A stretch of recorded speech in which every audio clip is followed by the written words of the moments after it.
আসসালামু আলাইকুম ভিউয়ার্স, আজকে আমি আপনাদের দেখাবো রুই মাছ দিয়ে শিম আলুর ঝোল। পুরো ভিডিওটা না টেনে দেখে যাবেন।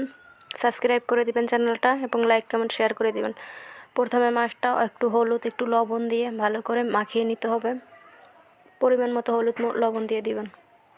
এই যে মাখানো হয়ে গেল, এখন একটা কড়াইতে তেল দিয়ে মাছটা ভেজে নিতে হবে ভালো করে।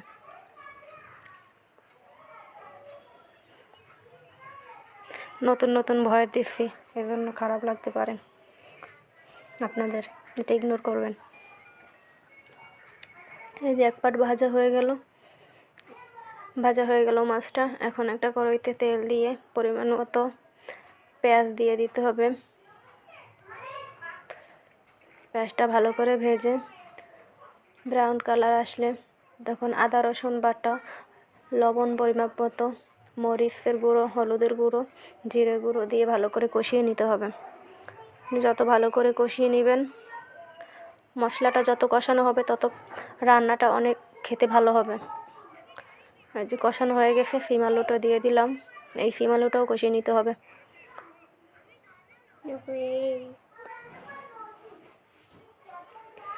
যে ভালো করে কষিয়ে নেওয়া হয়ে গেছে শিম আলুটা। এখন একটু ঝোল দিয়ে দিতে হবে। এটা যখন বলক আসবে তখন মাছটা দিয়ে দিতে হবে। বলক চলে আসছে, মাছটা দিয়ে দিলাম।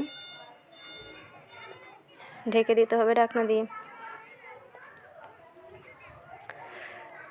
এই যে প্রায় মাছটা হয়ে গেল। কিছুটা ধনেপাতা দিলে ঘেরান ও টেস্ট ভালো আসে। কেমন হয়েছে বলে যাবেন মাছ রান্না।